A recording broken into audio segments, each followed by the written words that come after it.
गुणातीतो अक्षरं ब्रह्म भगवान् पुरुषोत्तमः जनो जानन्निदं सत्यं मुच्यते भवबन्धनात्। श्री स्वामीनारायण भगवाननी जय। अक्षर पुरुषोत्तम महाराजनी जय। राधा कृष्ण भगवाननी जय। सियावर रामचंद्र भगवाननी जय। उमापति शंकर भगवाननी जय। प्रमुख स्वामी महाराजनी जय। महंत स्वामी महाराजनी जय।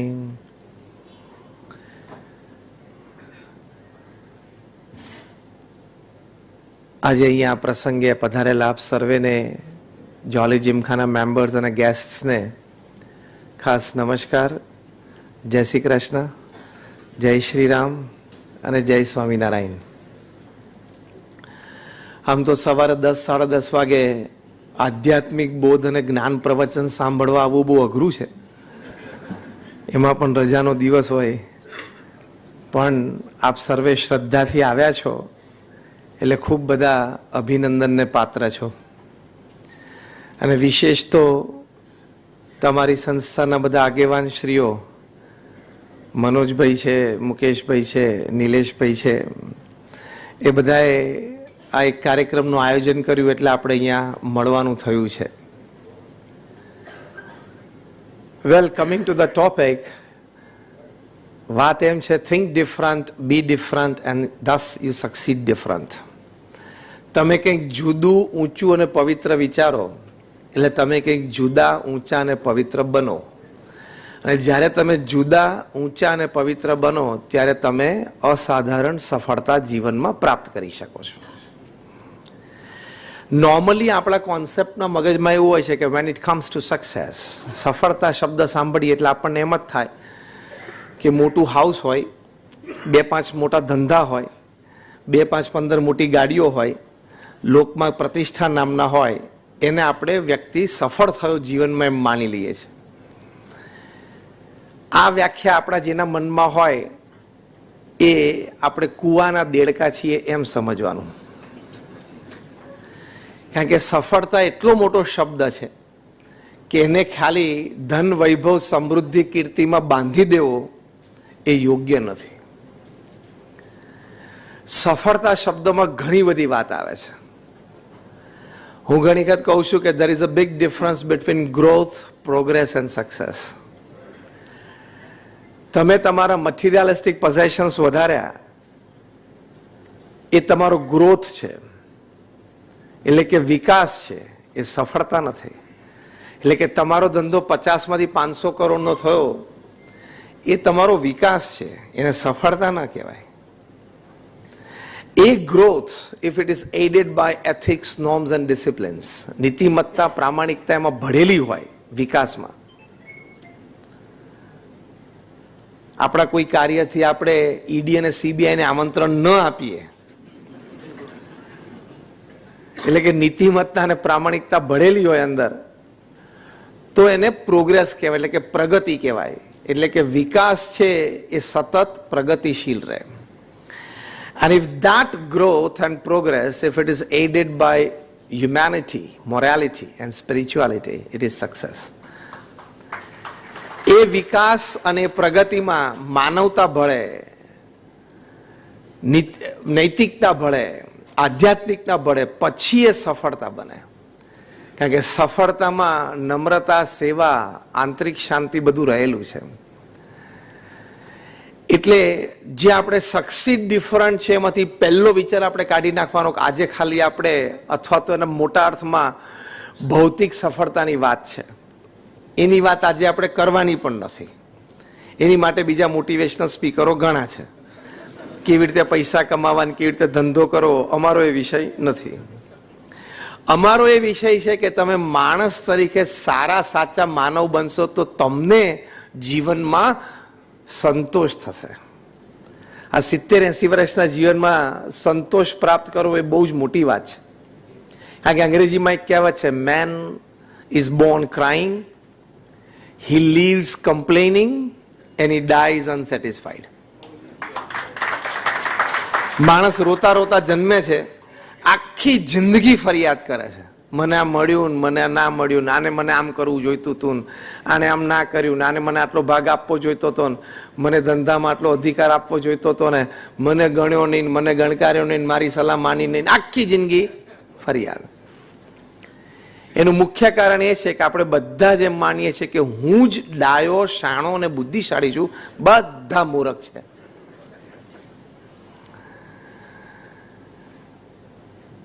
એટલે man lives complaining and he dies unsatisfied. કે માણસ છે અસંતોષ સાથે મરે છે, પેલું કરવાનું હતું રહી ગયું, પેલી એક મેમ્બરશિપ લેવાની હતી રહી ગઈ, ગઈકાલ ખુલી ગઈ છે ઘણી બધી,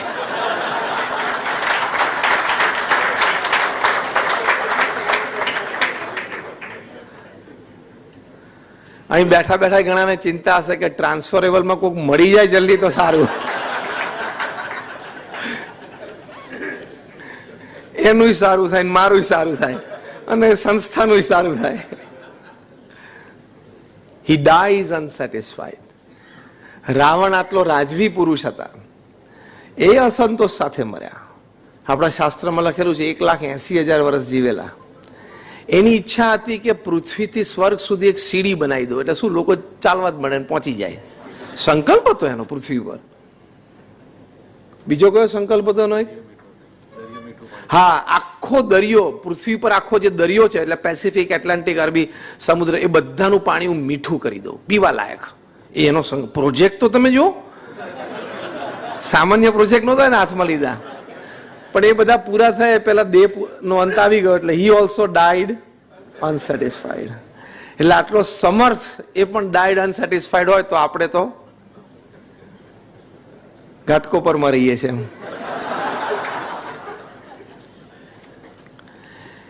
એટલે બીજો મુદ્દો આ સમજવાનો કે આપણે સક્સીડ ડિફરન્ટમાં life is more important than profession. આ યાદ રાખજો.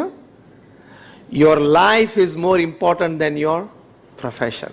First you are a human being and then a professional. How many of you agree with this? First we are all human beings and then a professional. આ base સાથે હવે આપણે વિષયમાં પ્રવેશ કરીએ. Think different, so you become different and thus you succeed different. આપણે કંઈક જુદું વિચારવું છે. પૃથ્વી ઉપર 99.99% પ્રજા ફોલોવર્સ છે, 0.01 વ્યક્તિઓ જ લીડર્સ છે. એ લીડર્સ એટલા માટે છે કે એ લોકોએ કંઈક જુદું વિચાર્યું અને પછી જુદું કર્યું. માણસ વિચારશીલ છે, વિચારો ખૂબ આવતા હોય છે, એ વિચારો પકડીને આપણે એ દિશામાં ચાલી શકીએ. Man at the end of the day is a bundle of his own thoughts. What you think in the morning, you become in the evening. What you think lifetime, you become at the end of your life. એટલે વિચારોની સ્પષ્ટતા, વિચારોની સ્વચ્છતા, વિચારોની સમૃદ્ધતા અને વિચારોની સાત્વિકતા હોવી બહુ જરૂરી છે. That builds up your personality and character. એટલે think differentમાં આ વાત છે. એટલે આપણે બહારની વાત આજે કરવી નથી, આપણે આપણી લાઈફની વાત કરવી છે. કારણ કે when your eyes close, આંખ બંધ થાય ત્યારે Merc or a Hyundai at your home doesn't make any difference to you. One bedroom less, 4 ના બદલે 3 બેડરૂમમાં આપણે રહ્યા ફ્લેટમાં, it doesn't make any difference to you when your eyes close. Yes or no? કોઈ ફેર નથી પડતો. એટલે we are not going into that sector. We are just talking of how to enrich our own lives so that we are satisfied at the end of the day with our own lives, at the end of our life with our own lives. 80-90 વર્ષની ઉંમરે છાતી ઉપર હાથ મૂકીને એટલું તો થવું જોઈએ ને કે હું મારું લાઈફ જીવ્યો, એમ આનંદ, મજા આવી, સારું જીવ્યો, એટલું તો થવું જોઈએ કે નહીં મિનિમમ. તો એની માટે થિંક ડિફરન્ટ છે. તમને ખબર છે કોલ, ગ્રેફાઇટ અને ડાયમંડ ત્રણેય સગા ભાઈઓ છે. કોલસો, ગ્રેફાઇટ અને હીરો સગા ભાઈઓ છે, રાધર ટ્રિપલેટ્સ છે. 3 કાર્બન એટમમાંથી બનેલા છે. અને કાર્બન સિવાય કાંઈ નથી. પણ કાર્બન એટમ્સ હેફેઝાર્ડ ભેગા થઈ જાય એટલે ફાઇનલ પ્રોડક્ટ કોલસો બની જાય. એના જ કાર્બન એટમ્સ હેક્ઝાગોનલ સ્ટ્રક્ચરે ભેગા થાય, જે આપણે બેન્ઝીન રિંગ ભણ્યા કેમિસ્ટ્રીમાં હાઈસ્કૂલમાં, ત્યારે ફાઇનલ પ્રોડક્ટ ગ્રેફાઇટ બની જાય. પેન્સિલથી માંડીને ન્યુક્લિયર પાવર પ્લાન્ટ બધે કામ લાગે. એના એ જ કાર્બન એટમ ટેટ્રાહેડ્રલ સ્ટ્રક્ચરે ગોઠવાય એટલે ફાઇનલ પ્રોડક્ટ ડાયમંડ બની જાય. એટલે ડાયમંડ માટે શું કહેવાય છે? હીરા માટે diamond is a coal who handled pressure well. એટલે હીરો પણ એક કોલસો જ છે, પણ એણે મિલિયન્સ ઓફ યર્સથી પ્રેશર સારી રીતે હેન્ડલ કર્યું, maintain the internal structure, so it's a diamond. એટલે ત્રણેય સગા ભાઈઓ છે, રાધર ત્રણેય ટ્રિપલેટ્સ છે, પણ એ બધાની માર્કેટ પ્રાઇસ અને લોકોના હૃદયમાં ભાવના એ વેલ્યુ, એટલે કે પ્રાઇસ અને વેલ્યુમાં બહુ મોટો ફેર છે. એક ભાઈના આટલા ટુકડામાં બીજો ભાઈ તો ટ્રક ભરીને આવી જાય. આટલો હીરો હોય, આટલો નાનો કટકો હોય હીરાનો, એમાં બીજો ભાઈ કોલસો ટ્રક ભરીને આવે. તો કિંમતમાં અને વેલ્યુમાં, એટલે પ્રાઇસ અને વેલ્યુમાં કેમ ફેર પડી ગયો? Design of the internal structure. આ એક વાક્ય તમે યાદ રાખજો, આખા પ્રવચનમાં યાદ ના રહેતો. અને આ વાક્ય લઈને ઘરે જવાનું, design of your internal structure. એટલે કે આપણી લાગણી, ભાવના, વિચારો, એટીટ્યુડ, કેરેક્ટર, એ બધું. બહાર તો અત્યારે બધા પાસે સરખું છે, બુદ્ધિ બધા પાસે છે, ઓછી હોય તો બાકીની ઇન્ટરનેટ આપી દેશે, હા કે ના? કનેક્ટિવિટી બધા પાસે છે, કારણ કે સોશિયલ મીડિયા ફ્રી છે, એટલે બધા પાસે કનેક્ટિવિટી છે. ઇન્ફોર્મેશન બધા પાસે સરખી છે, ઇક્વલ એક્સેસ ટુ ઇન્ફોર્મેશન બધા સિટીઝન્સને છે. જ્યારે બધા પાસે બાહ્ય રીતે બધું સરખું છે, ત્યારે who will progress, who will win the competition, who will grow, who will succeed? તો the person who has a better internal design. હવે અહીંથી આપણે આ થિંક ડિફરન્ટ, કે મારે બહાર તો ઘણું બધું કર્યું, મારે અંદરની ડિઝાઇન એ મારે વધારે સારી અને મજબૂત કરવાની છે. એમાં પહેલો વિચાર એ છે, મારામાં સુધારો જરૂરી અને શક્ય છે. આ વાત કેટલા જણા માનો છો? મારામાં સુધારો જરૂરી અને શક્ય છે. મારી સાથે એક એક શબ્દ બોલજો એટલે વધારે દ્રઢ થશે. મારામાં સુધારો જરૂરી અને શક્ય છે. આખી દુનિયા એમ માને છે કે સુધરવાનું મારા પાર્ટનરે છે, મારે નહીં. સુધારવાનું મારા લાઈફ પાર્ટનર સ્પાઉસે છે, એને બોલવાની આદત ખરાબ, બાકી હું તો બરોબર જ છું. સુધરવાનું મારા પપ્પા ને મારા મમ્મીએ છે, મારે નહીં. સુધરવાનું મારા હસબન્ડ કે પેલા સ્પાઉસને, ટૂંકમાં સ્પાઉસને છે. ટૂંકમાં ગામે સુધરવાનું છે, મારે તો હું તો બરોબર જ છું. આ વાત અમારા ગુણાતીયન સ્વામીએ 200 વર્ષ પહેલા અમારા આદિગુરુએ લખ્યું છે કે બધા એમ જ માને છે કે હું કહું એમ જો બધા કરે ને ઘરમાં કે ઓફિસમાં તો બધા સુખી થાય એમ છે. પણ હવે બધાને એ જ વિચાર છે. પ્રોબ્લેમ ત્યાં છે. See, I'm talking something very practical, હા? બધાને એમ છે કે જો અમને કહે ને કે સ્વામી ઘરમાં તકલીફ છે, આ છે તે છે, થોડો ઝઘડો છે, બીજું ત્રીજું, પણ હું કોઈ એમ જો બધા માની જાય ને એકવાર, બધાને જો આ શબ્દો બધાના છે, I am talking your words, not mine. Am I right or wrong? ઓફિસમાં અમારે નિર્ણય બાબતે, પ્રોજેક્ટ બાબતે ઘણા મતભેદ છે, પણ એકવાર જો આ લોકો સમજીને મારામાં વિશ્વાસ મૂકીને જો હું કહું કરે ને, પણ હવે આ વાત બધા પાસે છે ને, બધા પાર્ટનર પાસે છે, તો શું કરશું? એટલે start with yourself. Stephen કોવીએ મેનેજમેન્ટનું પુસ્તક લખ્યું છે, 7 Habits of Highly Effective People. એ દુનિયાના 3000 સફળ વ્યક્તિઓને મળ્યા, 3000 નિષ્ફળ વ્યક્તિઓને મળ્યા. સફળ એટલે ખાલી બિઝનેસમાં સફળ નહીં, હા. He is successful as a businessman, he is successful as a husband or a wife, The person is successful as a neighbor, as a relative, as a friend. બધી રીતે સક્સેસફુલ હોય. Some people are very successful in office and extreme failure back home. ત્યાં ધંધો 50નો 5નો 10 કરોડ પહોંચાડી દીધો હોય, 5નો 50 કરોડ પહોંચાડે, ઘરે ડિવોર્સ લઈને બેઠો હોય. Some people are extremely successful in office and extreme failures at home. એવાની વાત નથી. 3,000 all-round success people, 3,000 all-round failures. Interviewed them. એની પરથી અમને આ પુસ્તક લખ્યું છે કે જે અતિ સફળ વ્યક્તિઓ હતા એના જીવનમાં 7 આદતો હતી. 7 habits. એમાંની એક હેબિટ આ લખી છે એમણે. First seek to understand and then to be understood. પહેલા તમે સામેવાળી વ્યક્તિને સમજવાનો પ્રયત્ન કરો. એ અભિપ્રાય કેમ વ્યક્ત કરે છે, એની પાછળનો એનો મોટિવ શું છે, પછી એ વ્યક્તિ તમને સમજે એવી અપેક્ષા રાખો. ચર્ચા થતી હોય અંદર હાથ પછડે, તું પહેલા મને સાંભળ. સ્ટીફન કોવી કહે છે આ 3000 વ્યક્તિઓની આદત હતી, પહેલા તું બોલ. Here lies the difference in thinking different. આપણે આપણો મુદ્દો હોય તો શું કે તું પહેલા મને સાંભળ, તું તારી માથાકૂટ મૂકી દે, હું કહું એમ કર. આપણો એટીટ્યુડ આ છે. સ્ટીફન કોવી શીખવાડે છે કે સફળતા માટે શું કહેવાનું, પહેલા તારા મનમાં હોય ને બધું બોલ. હું શાંતિથી સાંભળું. તારે 15 મિનિટ જોઈએ છે તો હું તને 20 મિનિટ આપું. તારે અડધો કલાક જોઈએ છે બોલવા માટે, હું તને પોણો કલાક આપું. હું શાંતિથી બેઠો, હું એક શબ્દ વચ્ચે નહીં બોલું. મારે તને શાંતિથી સાંભળવો છે. સ્ટીફન કોવી બહુ સરસ લખ્યા છે કે those people who are successful in their business circles, in their social circles, in their families were emphatic listeners. એટલે અહીંયા think different. સારા શ્રોતા બનવું. વક્તાઓ માટે એવી કહેવાય છે વાત કે જે સારા શ્રોતા હોય ને સારા વક્તા બને.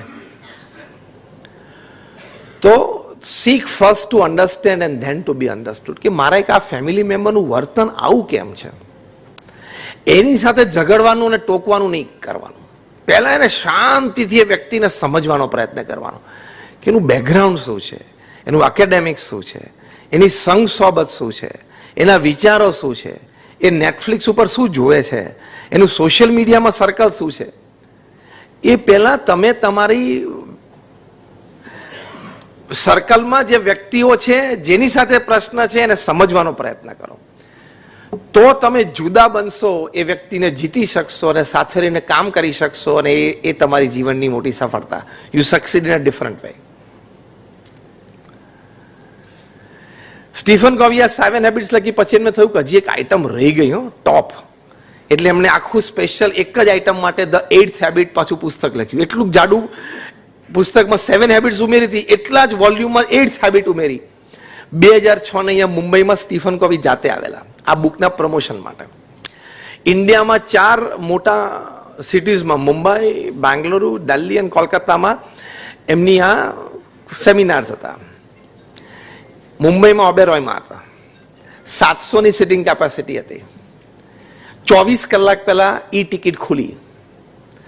એ વખતે 2006માં આખા દિવસનો સેમિનાર એટેન્ડ કરવો હોય સ્ટીફન કોવીનો તો 23,000 રૂપિયા ડેલિગેટ ફી હતી 2006માં. 24 કલાક પહેલા એ ટિકિટ ખુલી, 86 સેકન્ડમાં 700 ટિકિટ વેચી ગયેલી. 86 સેકન્ડ્સ, કારણ કે નામ હતું સ્ટીફન કોવી. એટલે ઓલ ઓવર ઇન્ડિયાથી પુલ થઈ ગઈ હતી ટિકિટ્સ, ઈ ટિકિટ્સ. 23,000 રૂપીસ પર ડેલિગેટ, ઓનલી 700 સીટ્સ. ઓપન થઈ 24 કલાક પહેલા જ. એટલે તમે કલકત્તાથી કે બેંગ્લોરથી ગમે તે ટિકિટ તમે ગ્વાલિયરથી કે ઇન્દોરથી લીધી તો ઇન 24 કલાક પછી તમને ટિકિટ મળી ગઈ એટલે તમારે મુંબઈ ફ્લાય ડાઉન થવાનું. You have to reach. હવે એમાં એ 6-8 કલાકના સેમિનારમાં સ્ટીફન કોવી તો 5-6 વખત સ્ટેજ ઉપર ખાલી અપિયર થયા. કોઈક વખત 5 મિનિટ માટે અને મેક્સિમમ 15 મિનિટ માટે. બાકી એમના મેનેજર્સથી, ટ્રેનર્સથી અને વિડીયોઝથી શોઝ ચાલતા હતા. એમાં એક વાક્ય વારે વારે બોલતા હતા. આનું પુસ્તક વિશ્વ પ્રસિદ્ધ છે, ધ 8th હેબિટ. એ વાક્ય વારે વારે બોલતા હતા, જે બીજા દિવસે ડીએનએ ન્યૂઝપેપરમાં આર્ટિકલ રૂપે આવ્યું કે if you have not attended yesterday Stephen Covey's seminar, you read this article. અને આર્ટિકલમાં પણ લખેલું કે કદાચ તમે આખો આર્ટિકલ ના વાંચો તો બોક્સ આઇટમ વાંચી લેજો. ન્યૂઝપેપર હોય ને બોક્સ આઇટમ હોય, એમાં એ વાક્ય જે વારે વારે બોલતા હતા એ વાક્ય વર્ડ ટુ વર્ડ અને લેટર ટુ લેટર લખેલું. એમાં લખેલું, don't expect others to change, first change your self, others will follow.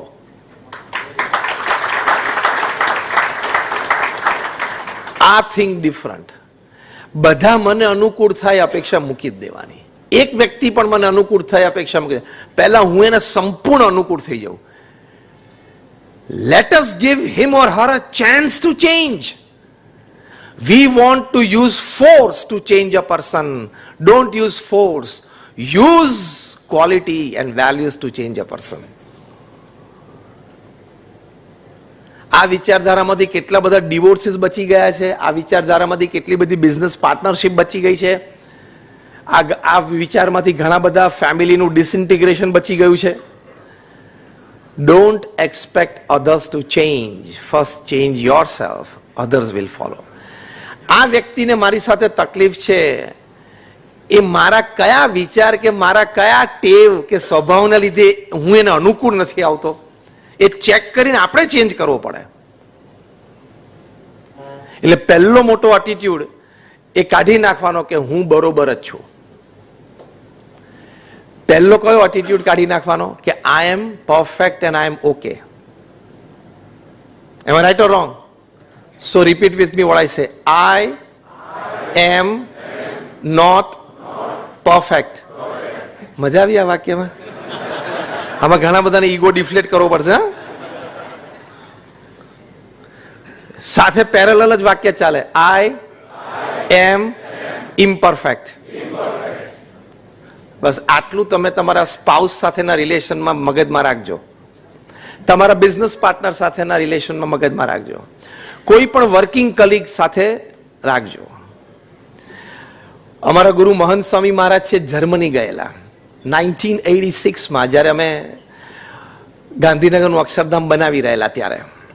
એટલે પ્રમુખ સ્વામી મહારાજની આજ્ઞાથી મહંત સ્વામી મહારાજને અમારા સંતો દુનિયાના ઘણા બધા દેશોમાં મ્યુઝિયમના ક્યુરેટર્સ એને મળવા માટે ગયેલા, ટુ લર્ન ફ્રોમ ધેમ કે આપણે આપણી વસ્તુ કેવી રીતે સારી રીતે પ્રેઝન્ટ કરી શકીએ, પ્રેઝન્ટિંગ ટેકનિક્સ જોવા માટે. તો એમ કરતાં કરતાં જર્મની પહોંચે ને ત્યાં સ્ટટગાર્ટ ગયેલા. સ્ટટગાર્ટમાં મર્સિડીઝ બેન્ઝની ફેક્ટરી છે, ધ મધર ફેક્ટરી. એ ત્યાં વિઝિટ કરી. તો એક ગાઈડ છે એ અમને અમારા સંતોની ટીમને ગાઈડ કરતા હતા. એમાં નવી નવી ટેકનોલોજી બતાવે અને વારે વારે એમ કે આ વસ્તુ અમે બનાવીએ છીએ એ હ્યુમન પ્રોટેક્શન માટે છે બેઝિકલી. અમે એમણે બતાવ્યું કે એક્સિડન્ટ થાય તો સ્ટીયરિંગ અને ડ્રાઈવરની છાતીની વચ્ચે કુશન આવી જાય, જે હવે તો બધી ગાડીઓમાં છે, પણ 1986માં મર્સિડીઝે ઇન્ટ્રોડ્યુસ કરી તે બહુ નવી વાત હતી.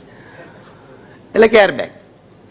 એટલે કે આ કુશનના લીધે પેલું સ્ટીયરિંગ છે ડ્રાઈવરને છાતીમાં વાગે નહીં તો નોર્મલી લંગ્સ તૂટી જાય, પાંસળી તૂટી જાય, માણસ મરી જાય. એટલે કે હ્યુમન પ્રોટેક્શન અમારી માટે બહુ ઇમ્પોર્ટન્ટ છે, સેફટી ઇઝ ઇમ્પોર્ટન્ટ. એટલે બધા બહુ ઇમ્પ્રેસ થઈ ગયા અને એને એ ટેકનિક કરી બતાવી. ત્યાં એ લોકો જર્કથી એ ઊભું કરે આર્ટિફિશિયલ બેંગ, અને એ રીતે ઊભું કરે અને પછી બલૂન સ્પ્રાઉટ આઉટ થાય, એરબેગ એ દેખાડે. એટલે ડમી એક્સપેરિમેન્ટ કરીને દેખાડ્યું એટલે બધા બહુ ઇમ્પ્રેસ થાય. એટલે અમારે એક સંતે પ્રશ્ન પૂછ્યો ગાઈડને કે actually who creates the accident, the car or the driver? Accident કોણ કરે છે, ડ્રાઈવર કે કાર? એટલે પહેલા કીધું કે ઓફકોર્સ તો ડ્રાઈવર જ કરે છે. એટલે અમારા સંતે કીધું કે આ ટેકનોલોજી તમે ઇમ્પ્રૂવ કરો છો, બહુ જ સારી વાત છે. ટેકનોલોજી તો દિવસે દિવસે ઇમ્પ્રૂવ થવી જ જોઈએ, પણ સાથે માણસ પણ ઇમ્પ્રૂવ થવો જોઈએ.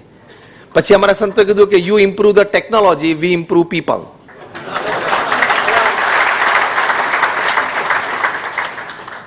એટલે ગમે તેટલી, my point number 2 in thinking different is, ગમે તેટલી સારી ટેકનોલોજી માણસના હાથમાં આવશે, પણ ત્યાં સુધી માણસ સુધરેલો નહીં હોય ને ત્યાં સુધી ટેકનોલોજીનો ખોટો ઉપયોગ થશે જ.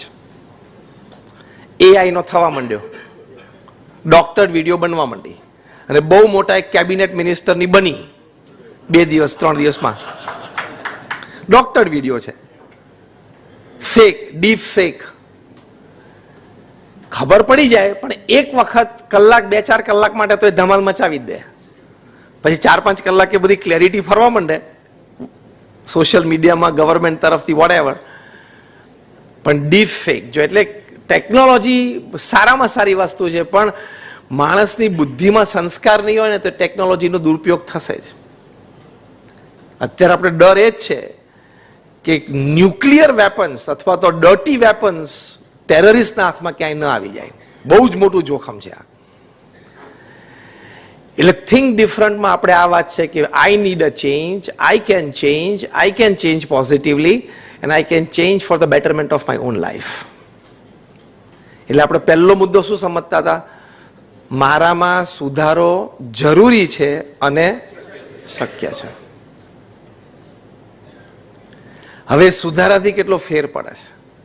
એક બહુ જ સરસ પુસ્તક મેં કોરોના ટાઈમ્સમાં વાંચ્યું, એવરી મેન્સ મિશન. એક લેડી ઓથર છે, રેબેકા બિયર્ડ, એને લખ્યું છે. એ પોતે સાયકેટ્રિસ્ટ છે, એ પોતે એ લેડી સોશિયલ કાઉન્સેલિંગ કરે છે. એમણે પોતાના જ અનુભવ એક લખ્યો છે આ પુસ્તકમાં કે કોઈ 45-50 વર્ષની એક લેડી મારી પાસે કાઉન્સેલિંગમાં આવી. રેબેકા બિયર્ડ લખે છે કે after my talk, after the seminar, the lady from the audience, she approached me and she said કે I want to meet you personally. એટલે રેબેકા બિયર્ડે કીધું કાલે સવારે તમે 10 વાગે ઓફિસમાં આવો, અપોઇન્ટમેન્ટ આપી. એટલે બીજે 10 વાગે આ લેડી અમને મળવા માટે ગયા. આ લેડીએ રેબેકા બિયર્ડને કહ્યું કે મને છે ને ઘર કરતાં ઓફિસમાં વધારે મજા આવે છે. એટલે અમને પૂછ્યું કેમ? એટલે બધી એમણે વાત કરી કે ઘરે મને મારું કન્સિડરેશન બરોબર નથી, હું ઘરમાં મેઇન બ્રેડ વિનર છું તો મને જોઈએ એવું રિસ્પેક્ટ નથી મળતું, મારો એટીટ્યુડ અમુક સચવાતો નથી, બધા મને બધાની સાથે જેવા જ ગણે છે, ઓફિસમાં હું સીઈઓ છું એટલે કમાન્ડિંગ પોઝિશનમાં છું, હું કહું એ થાય, મને લોકો રિસ્પેક્ટ આપે, સામેથી ગુડ મોર્નિંગ કે. એટલે ઘર કરતાં ઓફિસમાં વધારે મજા આવે છે. ઘણાને આવું હોય છે, એના જુદા જુદા કારણો હોય, પણ ઘર કરતાં ઓફિસમાં વધારે મજા આવે. અને વાઇસે વર્ષા હોય છે, આપણે ઘરેથી સવારે 9 વાગે નીકળે એટલે પાછળ ઘરે બધા બહુ રાજી થાય, કાંઈ 6 વાગ્યા સુધી ચિંતા નહીં આવે. 9 વાગે ઘરેથી નીકળે એટલે ઘરમાં બધા રાજી કે હવે સાંજે 6 વાગ્યા સુધી એક્ઝેક્ટ શબ્દ બોલો, શાંતિ. પછી એ તો સારો શબ્દ તો શું કે 6 વાગ્યા સુધી માથાકૂટ, ખબર છે એક્ઝેક્ટ. હા, જસ્ટ અ લાઇટર મોમેન્ટ છે, આ તો આનંદ માટેની વાત છે. પછી રેબેકા બિયર્ડે બહુ એમની સાથે ડિટેલમાં ચર્ચા કરી અને પછી ખબર પડી કે આ વ્યક્તિને ઘરના ફેમિલી મેમ્બર્સ પાસેથી અપેક્ષા ઘણી બધી છે કે હું મેઇન બ્રેડ વિનર છું તો ઘરમાં હું જઉં ત્યારે મને રિસ્પેક્ટફુલી બધાએ સ્માઇલ આપવી જોઈએ, હું ઓપિનિયન આપું એ કન્સિડર કરવું જોઈએ. ફોર એક્ઝામ્પલ કે સમરમાં આપણે ક્યાં જવું છે ટૂરમાં, તો હું જે સજેસ્ટ કરું સ્થાન એ બધાએ સ્વીકારવું જોઈએ, આવી અંદર અંદર ઈચ્છા રહે છે. બહુ જ સરસ સલાહ એમણે આપી. પુસ્તકનું નામ જ સરસ છે, એવરી મેન્સ મિશન. બધાનું આ મિશન તો છે જ. શું એમને સલાહ આપી કે પહેલા તમે ભૂલી જાઓ કે you are the principal happiness giver in the house. તમે પ્રિન્સિપલ બ્રેડ વિનર છો પણ પ્રિન્સિપલ હેપીનેસ ગિવર નથી. કેમ? તમારા ઘરમાં એક નાનું 1.5 વર્ષનું નાનું બાળક, એની ઇનોસન્ટ સ્માઇલમાં પણ ઘરમાં હેપીનેસ ફેલાવવાની તમારા પૈસા જેટલી જ તાકાત છે. એટલે you may be a principal breadwinner of your house, you are not the principal happiness maker of your house. એટલે તમારો ઈગો ઓછો થઈ જાય. ખ્યાલ આવે વોટ આઈ એમ ટોકિંગ? આ વાત કરીને એમને કહ્યું કે તમે અપેક્ષા મૂકી દો, તમે ફેમિલી એટલે કે તમારા ઘરની અંદર એન્ટર થાવ છો એટલે બધા ઇક્વલ છે. 1.5 વર્ષનું બાળક, તમે 45 વર્ષના મુખ્ય કમાતી વ્યક્તિ અને તમારા 70, 80, 90 વર્ષના વૃદ્ધ માતા કે પિતા, ત્રણેય સરખા છો. કે ઘરમાં હેપીનેસ માટે ત્રણેયનો રોલ સરખો છે. એટલે આ લેડીને એમ થયું કે ઇટ્સ રાઈટ. એટલે આ લેડી જે કાઉન્સેલિંગ માટે ગયા તેણે પોતાનો એટીટ્યુડ ચેન્જ કર્યો. She tried to adjust herself more in the family. After 6 months, she came back to the author and said, "This is a perfect advice. Now I love my family and home more than my office." તો change ક્યાં કરવાનો આવ્યો? પોતાનામાં change. એટલે આજે રાત્રે આજે lesson આપું છું, અમે રજા જ છે આજે, બીજું કંઈ કામ છે નહીં. અને આપણે અત્યારે ક્લાસ ચાલે છે, એટલે હું અત્યારે ટીચિંગના રોલમાં છું, તમે સ્ટુડન્ટના રોલમાં છો, એટલે હું એક હોમવર્ક આપું છું તમને. આજે રાત્રે before you go to bed, sit down quietly with a piece of paper and pen and at least write one positive change that you need to make in yourself so that you better fit your ecosystem. એક change બધાએ લખીને સુવાનું, મારામાં આટલો ફેરફાર મારે કરવાનો છે, ટૂંકમાં મારામાં આટલું ઘટે છે ઉમેરવાનું છે. એ લખતા લખતા તમને બહુ તકલીફ પડશે, ધ્યાન રાખજો, બહુ જ તકલીફ પડશે, કારણ કે તરત સૂઝવા મળશે મારે શું ફેરફાર કરવાનો, હું તો ઓકે જ છું. એટલે આપણે અહીંયા થિંક ડિફરન્ટની વાત કરીએ છીએ. એટલે ધેટ ઇઝ થિંક ડિફરન્ટ. અને when you think different you become a different person. જો આ lady, she became a different person. She started enjoying her family, became a different person. બોલિવૂડના એક બહુ જ સારા ડિરેક્ટર છે અરવિંદ બબ્બલ. ઘણી બધી સિરિયલ્સ અને ઓટીટી પ્લેટફોર્મ્સ ઉપર એ ઘણું બધું એમનું આવે છે, ફિલ્મ્સ પણ ડાયરેક્ટ કરી છે. 2016માં અમારા બીએપીએસના સંતો એમને મળ્યા અને અમારે એક વ્યસન મુક્તિ ઉપર ફિલ્મ બનાવી હતી. 2016માં સુરતમાં પ્રમુખ સ્વામી મહારાજનો 10 દિવસનો જન્મજયંતિ મહોત્સવ હતો. એ નિમિત્તે એક પેવેલિયન, અમારે part of the whole festival ground, એક પેવેલિયનમાં વ્યસન મુક્તિની ફિલ્મ બનાવી હતી, જેથી લોકોને જોઈને પ્રેરણા મળે અને વ્યસન છોડે. એ ફિલ્મ અમારી ઈચ્છા હતી કે અરવિંદ બબ્બલ ડિરેક્ટ કરે, કેરેક્ટર પણ એ બધા શોધી લે, એક્ટર્સ. એટલે અમારા સંતો એમને એપ્રોચ કર્યો. સંતો સાથે વાર્તાલાપ દરમિયાન પણ સિગરેટ તો ચાલુ જ હતી એમની, કારણ કે he was a chain smoker. એમના જ કહેવા પ્રમાણે, એમના જ શબ્દોમાં, એ રોજની 70 થી 80 સિગરેટ પીવે, રોજની.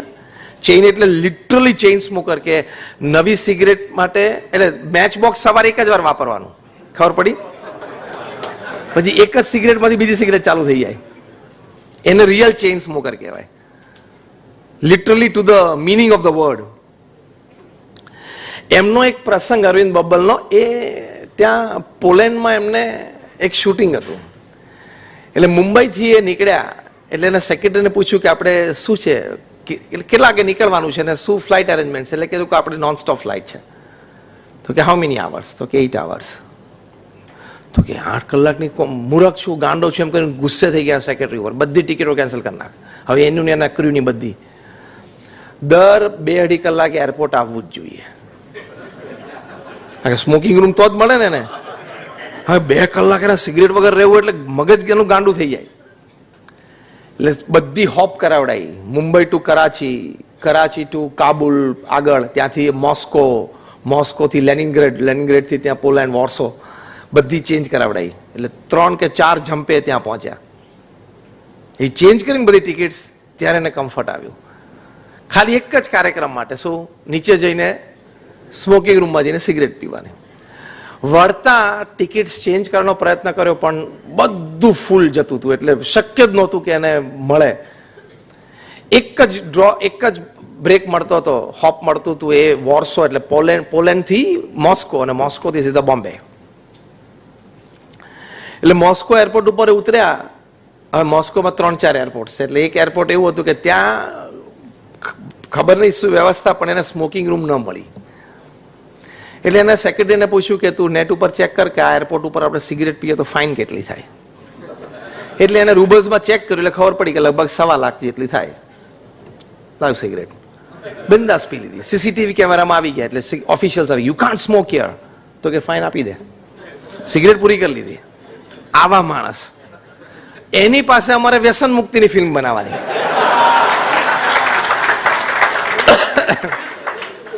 That was a challenge. પણ અમે આખો કોન્સેપ્ટ એમને કીધો ને અમારા સંતો, એટલે એમને ગમ્યું કે વાત સારી છે. પછી તો બધા ફિલ્મ સ્ક્રિપ્ટ લખાણી, એમને બનાવી ફિલ્મ. એટલે ફિલ્મ એટલે 25 જ મિનિટની, પેવેલિયનની અંદર આપણે ફેસ્ટિવલના બધા પેવેલિયન્સ હોય, એમાં 15 મિનિટની 20 મિનિટની જે ફિલ્મ્સ હોય એવી હોય.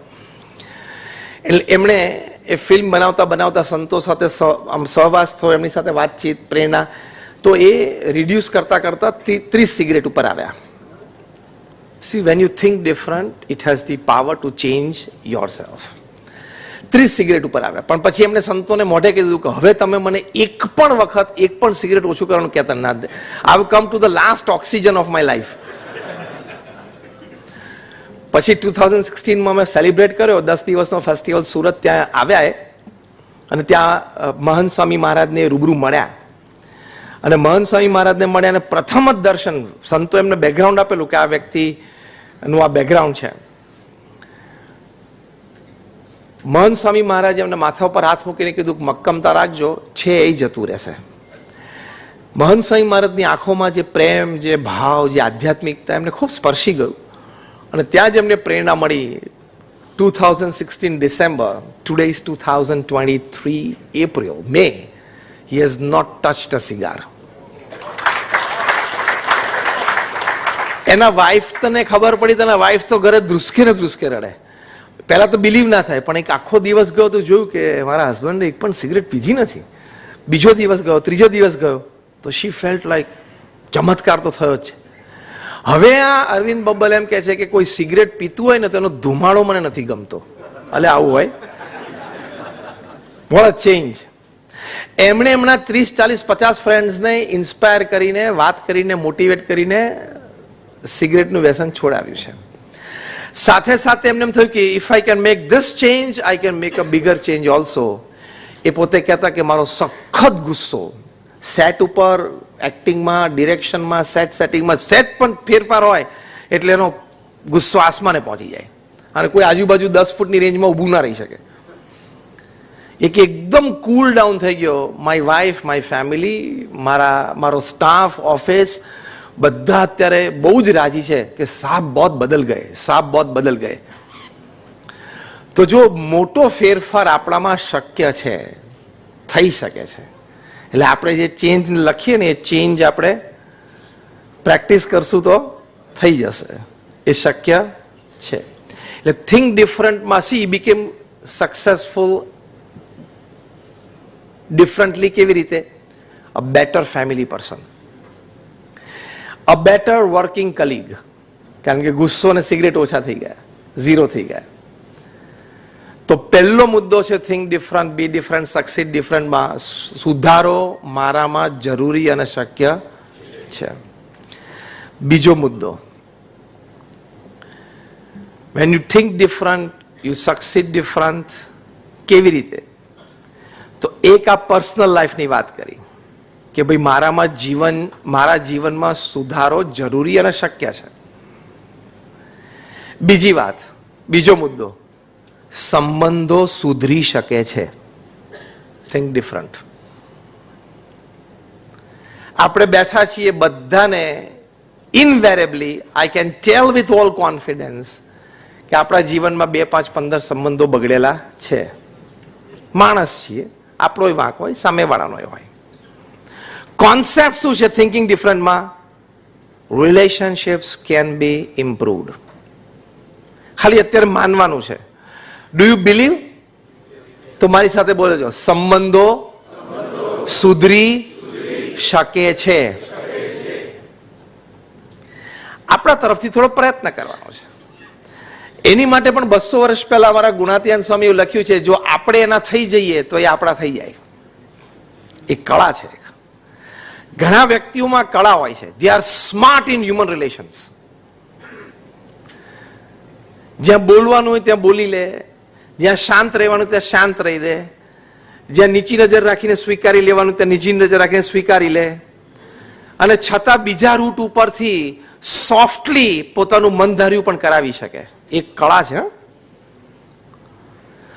એ વ્યક્તિને કોઈ ગાળ દે તો ગાળ સાંભળતી વખતે પણ હસી લેવું એક કળા છે. અને ગાળનો પણ જો ઉપયોગ કરવો એ તો બહુ મોટી કળા છે. આપણા દેશના જે સર્વોચ્ચ વ્યક્તિ છે ને એની પાસે આ કળા છે.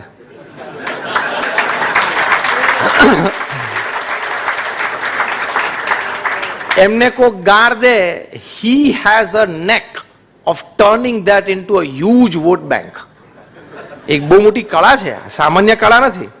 ગાળની સામે ગાળ નહીં દેવાની, ગાળનો ઉપયોગ કરવાનો.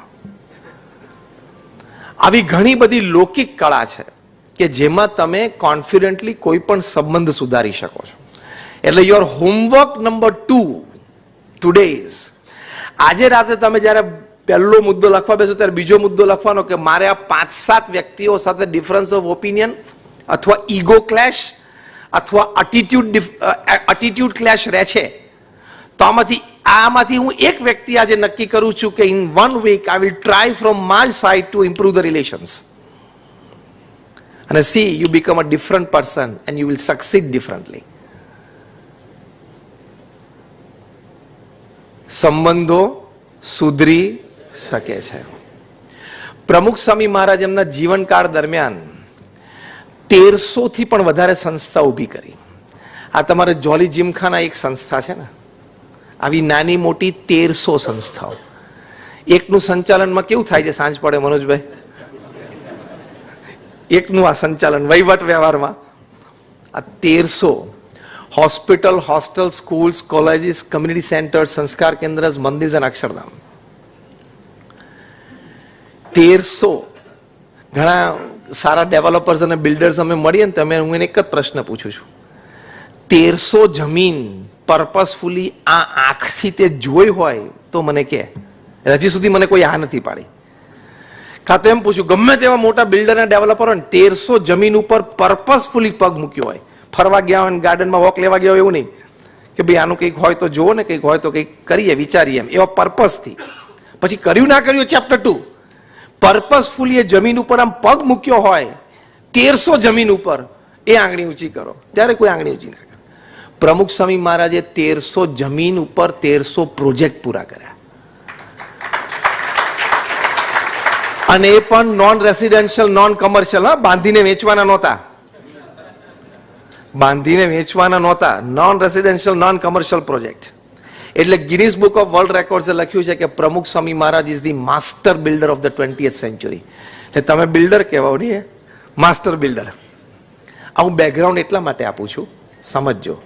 આ બેકગ્રાઉન્ડ હું એટલા માટે આપું છું કે 1300 પ્રોજેક્ટ કર્યા હોય એટલે કેટલી વ્યક્તિઓ સાથે વહીવટ વ્યવહાર કર્યો હોય, કેટલી વ્યક્તિઓ સાથે મિટિંગો કરી હોય. પ્રમુખ સ્વામી મહારાજ એમના જીવનમાં 100 કરતાં વધારે આર્કિટેક્ટ સાથે પ્લાન ડિસ્કસ કરેલા છે. 100 કરતાં વધારે આર્કિટેક્ટ, 100 કરતાં વધારે કોન્ટ્રાક્ટર સાથે બેસીને ડિસ્કસ કરેલું છે. એ વ્યક્તિનો અનુભવ કેટલો. એ પ્રમુખ સ્વામી મહારાજને પૂછ્યું કે કયો વિચાર તમારા મનમાં હંમેશા રહે છે? ત્યારે પ્રમુખ સ્વામી મહારાજે કહ્યું કે જે વિચાર મને ક્યારેય નથી આવ્યો એ હું કહું. That was more interesting. પ્રમુખ સ્વામી મહારાજ બોલ્યા કોઈનું પણ અહિત થાય એવો વિચાર મને ક્યારેય નથી આવ્યો. સંબંધો સુધરી શકે છે મુદ્દો આપણે ચર્ચીએ છીએ ને, એમાં મુખ્ય મુદ્દો છે કોઈનું પણ અહિત ઈચ્છવાનું નહીં. એ છે હું છું. એ વ્યક્તિ એના નસીબનું, એના પુરુષાર્થનું, એની ઉપર થઈ જે ભગવાનની કૃપા એનું એ ફળ ભોગવે છે અને આનંદ કરે છે. હું મારા નસીબનું, મારી મહેનતનું અને મારી ઉપર થઈ ભગવાનની કૃપા એનું ફળ હું ભોગવું છું. He is he, I am I, finish. આમાં ઈગો નથી, પણ clarity of purpose of life છે. Is not ego. એને શું કહેવાય? Clarity of purpose of life. એ છે હું છું. કોઈની સાથે ઈર્ષ્યાનો ભાવ જ નથી, કોઈની સાથે અભાવ ગુણની વાત જ નથી. એમાં મગજ બગાડાય નહીં, એમાં મગજની શક્તિ બગાડાય નહીં.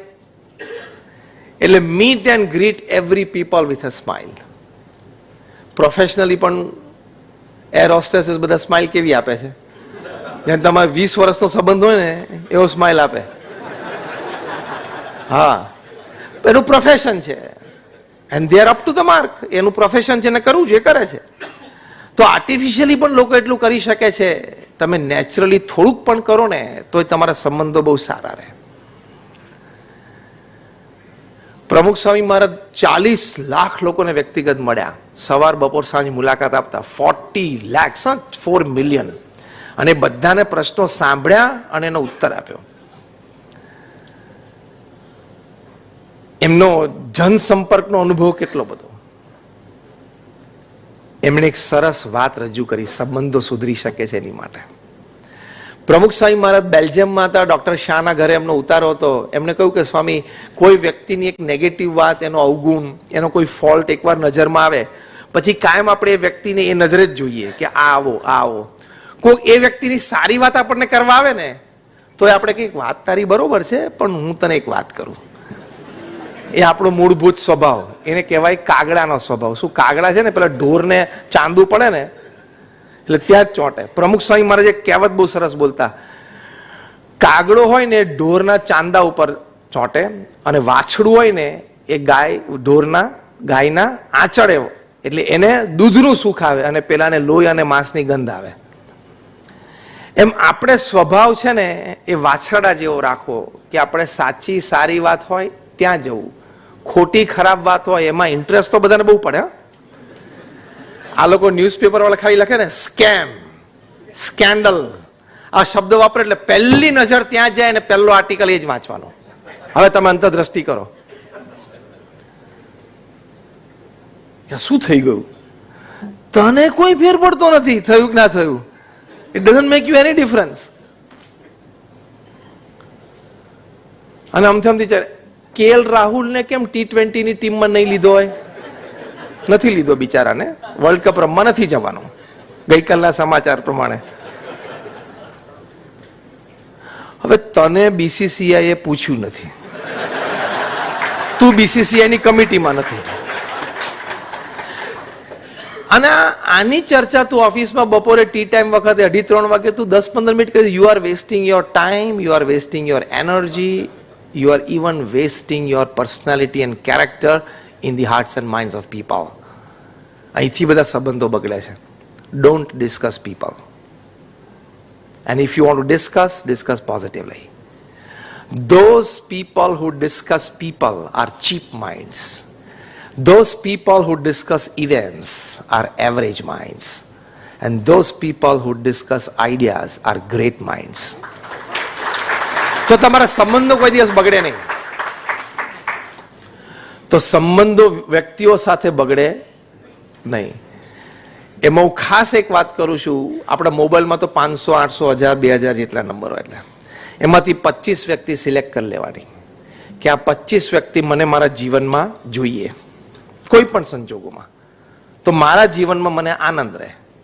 પછી આપણો ફેમિલી મેમ્બર્સ હોય, કોઈ 2-4 ફ્રેન્ડ્સ હોય, 2 વર્કિંગ કલીગ હોય, કોઈ રિલેટિવ હોય, કોઈ નેબર હોય, વોટ એવર, કોઈ તમારા મોર્નિંગ વોક ગ્રુપમાં 1-2 વ્યક્તિ હોય, વોટ એવર.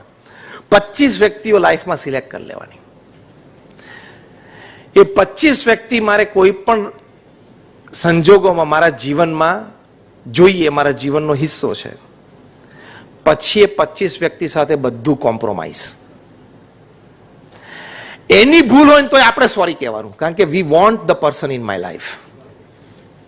અહીંયા રિલેશન્સ મેન્ટેન થાય.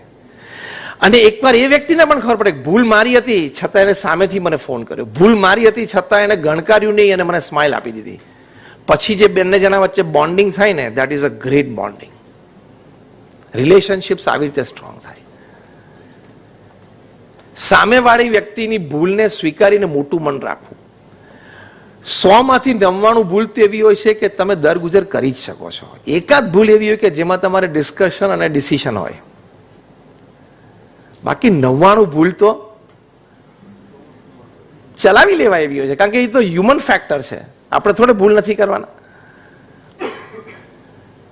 એટલે ડોન્ટ ડિસ્કસ પીપલ્સ ફોલ્ટ્સ. બાકી બધામાં ફોલ્ટ છે. આપણે શું કહે છે, હું આમ કીધું કે આ આંગળી આમ, તો આપણે 3 કઈ બાજુ છે? આપણી બાજુ છે. તો આપણામાં ફોલ્ટ છે. એટલે ફેમિલી મેમ્બર્સ એ 25 વ્યક્તિઓના ફોલ્ટ જ નહીં જોવાના. એ 25 વ્યક્તિઓ આપણી માટે દેવ સ્વરૂપ જ છે એમ સમજવાની, તો તમને જીવનમાં આનંદ આવશે. તો સેકન્ડ મુદ્દો આ છે, થિંક ડિફરન્ટમાં. આ બહુ જુદી જુદા વિચારો રજૂ કરું છું. It is a different level of thinking and બિહેવિયર્સ.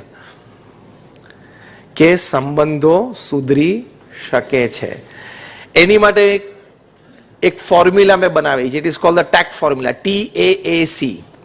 T is tolerance, A is acceptance, another A is accommodation or apologies, and C is compromise. આ ફોર્મ્યુલા પર બધાય ચાલવું જ પડે. Tolerance, acceptance, એપોલોજીસ and compromise. હું ખોટું સહન કરું જ નહીં. સાચું હોય ને, મારી ભૂલ હોય ને તો તું મને જાહેરમાં લાફો મારી દેજે, બાકી મારી ભૂલ નહીં હોય ને તો હું આટલું ખોટું સહન નહીં કરું. આપણો એટીટ્યુડ છે ને ખોટું એટીટ્યુડ છે. સામે વ્યક્તિ વડીલ હોય, ઝૂકી દેવાનું. તમારા ઘરમાં વડીલ હોય, તમારા સાસુ સસરા હોય, તમને ટોક્યા, જો તમે સામું બોલ્યા, your pharmacy, your CA, your CS, your MBA, your MBBS, everything goes to dustbin. કારણ કે તું ભણ્યો પણ મોટાની મર્યાદા રાખતા શીખ્યો નહીં. સાસુ અને સસરા એકવાર તમને ટોકે, ખોટા હોય ને તો એ મૌન જ રહેવાનું. આ આપણી પારિવારિક અને સામાજિક મર્યાદાઓ છે. અને હા, ખોટું પણ સહન નહીં કરવાનું, પણ 2 દિવસની રાહ જોવાની. 2 દિવસ પછી શાંતિથી બેસવાનું. પપ્પા તમે આ વાત કરતા હતા પણ વાત આમ હતી, મમ્મી તમે આ વાત કરતા હતા પણ વાત આમ હતી, એવું શાંતિથી વાત કરો ને. તો સાસુ સસરાને એમ થાય કે દીકરી સંસ્કારી છે, એના માતા પિતા એને સંસ્કાર આપ્યા છે, એને ભણાવી પણ ગણાવી છે, સંસ્કાર આપ્યા છે. પણ સાસુ સસરા સામે તમે હાથ લાંબો કર્યો, બોલ્યા, all your academics goes in dustbin, your MBA gold medal goes in dustbin. કચરો થઈ ગયું. આ think different when it comes to સંબંધો સુધરી શકે છે. બોલાય જ નહીં વડીલની સામે. આ તો મેં એક મુદ્દાની વાત કરી, આપણી પારિવારિક અને સામાજિક મર્યાદાઓ છે, તો જ સિસ્ટમ મેન્ટેન થશે ને. અને આપણે આપણી દીકરીને વળાવીએ ત્યારે સલાહ શું આપીએ છીએ? પહેલી, બેટા જરાય ચિંતા ના કરીશ, ફોન કરી દેજે, અમે લોકો અડધો કલાકમાં આવી જશું. અને એની માં રોજ દીકરીને ફોન કરે, અડધો કલાક સાંજે કે સવારે, બપોરે. જ્યારે અમેરિકામાં 300 ડિવોર્સ લોયર્સની મીટિંગ થયેલી. કયા લોયર્સ હતા? જેની એક્સપર્ટાઇઝ શેમાં હતી? છૂટા પાડવામાં, ડિવોર્સની. અને all of them were multi millionaires. ખબર પડી ને? એ લોકોની 3 દિવસની કોન્ફરન્સ થઈ. કોન્ફરન્સ પછી એ લોકોએ કન્ક્લુઝન પેપર તૈયાર કર્યું. એમાં મુખ્ય મુદ્દો હતો કે what are the principal reasons of divorce among young couples. 25, 28, 30, 35 વર્ષના કપલ્સ હોય, એમાં ડિવોર્સનું મુખ્ય કારણ શું છે? 5 કારણો લખ્યા હતા. આ બધા બેઠા હતા, વર્ષોના અનુભવ, બધાએ 200, 500, 1000 કેસ લડેલા હતા. 5 રીઝનમાંથી એક રીઝન લખ્યું, over involvement of daughter's mother into her in-laws house.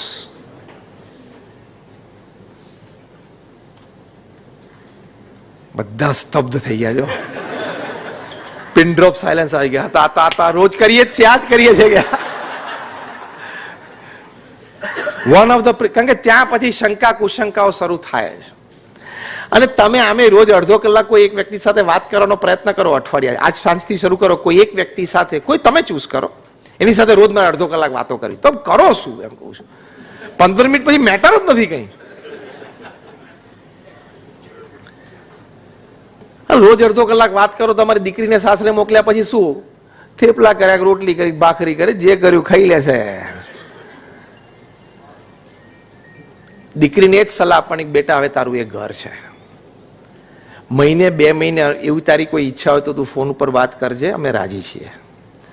તું ત્યાં બરોબર રહે, એમાં તારી શોભા, એ ઘરની શોભા ને અમારા ઘરની શોભા છે. 6-8 મહિને, વર્ષે ક્યાંક મળવાનું થશે તો મળી લેશું, બાકી બેટા હવે તારું ઘર છે, તારે ત્યાં શોભાવાનું. તારે કંઈક જરૂર હોય તો પ્રેમથી કહેજે, પણ અમારા તરફથી બહુ અપેક્ષા તારે હવે રાખવાની નહીં. તારે ટાઈમ, એનર્જી, રિસોર્સિસ એ ઘરમાં જ આપવાના. અને પ્રેક્ટિકલ સલાહ, જો થિંક ડિફરન્ટ. પ્રમુખ સ્વામી મહારાજ બહુ સરસ શીખવાડતા. પ્રમુખ સ્વામી મહારાજ એક જણે કીધું, મારી બંને દીકરીઓના લગ્ન એક માંડવે લીધા છે અને 2 કંકોત્રીઓ છે. પ્રમુખ સ્વામી મહારાજે પુષ્પ મૂકીને પ્રસાદીભૂત કરી આપી. પછી પ્રમુખ સ્વામી મહારાજને સલાહ આપી, તમારી દીકરીને કહેજો કે 2 વર્ષ સુધી સાસરે જઈને મૌન રહે. એટલે કે કોઈ સજેશન ના કરે. જે સિસ્ટમ ચાલતી હોય ને, સિસ્ટમમાં પહેલા ફિટ થાય. See, this is thinking different to maintain good relationships. પ્રમુખ સ્વામી મહારાજ બીજું બોલે, કારણ કે એમને તો આટલા અનુભવ, 7.5 લાખ પત્રોને એમને લેખિત જવાબ આપ્યા છે. એમાં બધા પ્રકારના પ્રશ્નો એમની પાસે આવતા હતા, એના સમાધાને આપતા. કારણ કે પ્રમુખ સાંઈમાં જે કહ્યું કે ભાઈ દીકરી જે ઘરમાં ઉતરી છે પછી જે ઘરમાં જાય છે ત્યાં માણસો જુદા, એના વિચારો જુદા હોય, સ્વભાવ પ્રકૃતિ જુદી હોય, ઉઠક બેઠકના ટાઈમ જુદા હોય, ખાવા પીવાના સમય જુદા હોય, ખાવા પીવાના ટેસ્ટ જુદા હોય. એ સિસ્ટમમાં સેટ તો થવું પડે કે નહીં? બહાર જેમ ઇન્ટર્નશીપ ને પ્રોબેશન પીરિયડ છે એવું અહીંયા રાખવું તો પડે ને, ભલે ઓફિશિયલી નથી, કે સિસ્ટમમાં ફિટ થવું પડે ને. આ તો અત્યારે છે ને, અત્યારે પાછો જમાનો છે ને પેલું કોંગ્રુઅન્સ જમાનો છે કે બધા મધર ઇન લોઝ ને ફાધર ઇઝ લો છે ને લેસ એજ્યુકેટેડ ઓર નો ઓલમોસ્ટ નીલ ઓર લેસ એજ્યુકેટેડ છે તે ગ્રેજ્યુએટ છે, અને આ જનરેશન છે બધા ગ્રેજ્યુએટ્સ અને પોસ્ટ ગ્રેજ્યુએટ્સ આવે છે. એટલે આ બહુ કોન્ફ્લુઅન્સ જનરેશન છે. સૌથી વધારે ઘર્ષણ અત્યારની આપણી આ જનરેશનમાં છે. 50 વર્ષ પછી સાસુ ને વહુ બે MBA હશે એટલે ચિંતા નથી. ખ્યાલ આવે? બે CA હશે એટલે બે સમજી શકશે, ઇન્ટેલેક્ચ્યુઅલ લેવલ હશે, એકેડેમિક. અત્યારે છે ને મેજોરિટી 70-80% બહુ જ ડિફરન્સ છે ઘરોમાં. એટલે હવે સાસુ બિચારી 10મા ધોરણ પાસ હોય, 12મા ધોરણ પાસ ઓર્ડિંગ ગ્રેજ્યુએટ, છોકરી MBA થયેલી, એટલે પહેલા જ દિવસે જઈને સજેસ્ટ કરે કે મોમ એકચ્યુઅલી તમે આપણું રેફ્રિજરેટર છે ને આ ડિરેક્શનમાં હોવું જોઈએ. હવે જે ડિરેક્શનમાં પડ્યું છે એમાં ઘરમાં બધાને ફાવી ગયું છે, 8 વર્ષથી બધા વાપરે છે, તું જલ્દી ફવડાવી દે, તું ફેરવીશ તો તું ભરી જઈશ. ખ્યાલ આવ્યો? રેફ્રિજરેટર આ દિશામાં કેટલા વર્ષથી પડ્યું છે? 8 વર્ષથી. તું ક્યારે આવી આ ઘરમાં? 8 દિવસ થયા, અને 8 વર્ષ ઘરમાં બધાને આ ડિરેક્શન રેફ્રિજરેટરની ફાવી ગઈ છે. એટલે હવે તારે ફવડાવી દેવાનું છે રેફ્રિજરેટર નહીં. અત્યારે જે બોલો છો ને તમારી દીકરીને કહેજો. આ પ્રમુખ સ્વામી મહારાજના વર્ડ્સ હું બોલું છું. કેટલા બ્રેકડાઉન્સ છે, કેટલા ડિવોર્સ કેસીસ છે. મુંબઈમાં બાંદ્રામાં ફેમિલી કોર્ટ છે, રોજના 70 થી 80 ડિવોર્સ કેસીસ રજીસ્ટર થાય છે. દિલ્હીમાં રોજ 70 થી 80, હૈદરાબાદ સિકંદરાબાદ ટ્વિન સિટીમાં રોજના 100.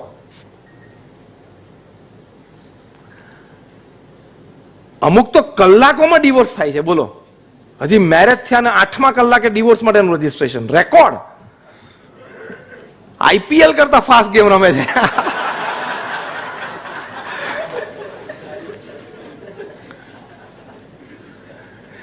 બાંદ્રામાં આપણે અહીંયા ફેમિલી કોર્ટમાં જે ડિવોર્સ માટે કેસીસ રજીસ્ટર થાય છે ને એમાંથી 5% કેસ તો અબાઉ ધ એજ ઓફ 60 ના છે.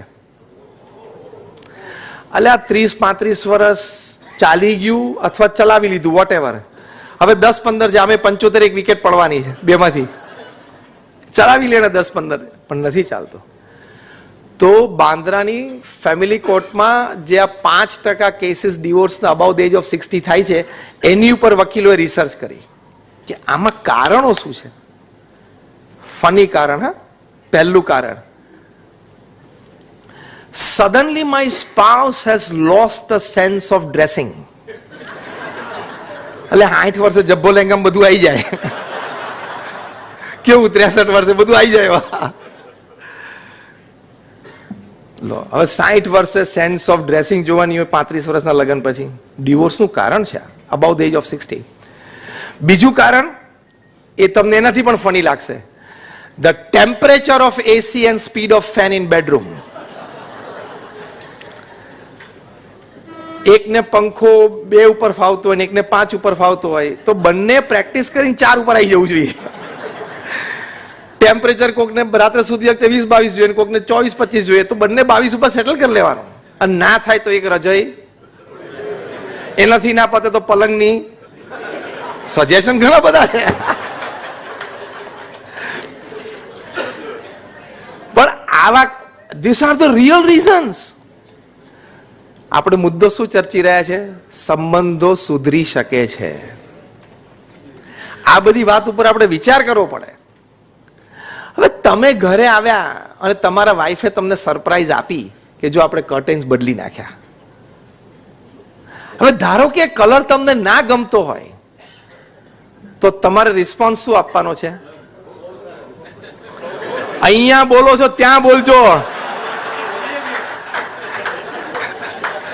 તમારે કહેવાનું ફાઇન, સુપર, એક્સિલન્ટ. ટૂંકમાં જેટલા સિનોનિમ્સ આવડતા હોય ને સમાનાર્થી બધા બોલી જ નાખવાના. કારણ શું?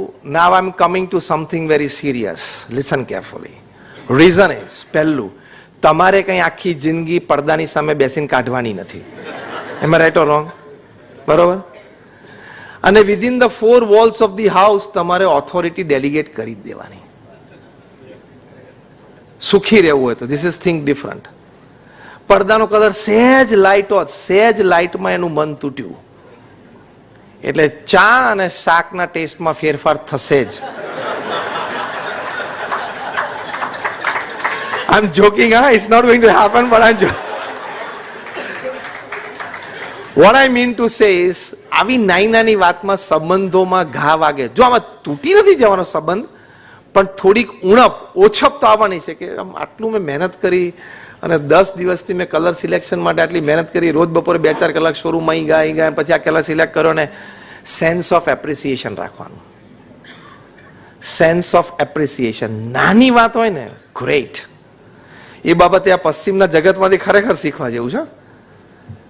અમેરિકા અને ઇંગ્લેન્ડમાંથી if a kid or even a person a small thing done good and right is appreciated. નાનો બાળક કંઈક નાની સારી વાત કરે ને તો ફાધર એને પાર્ટી આપે અને આપણે ટેકન ફોર ગ્રાન્ટેડ.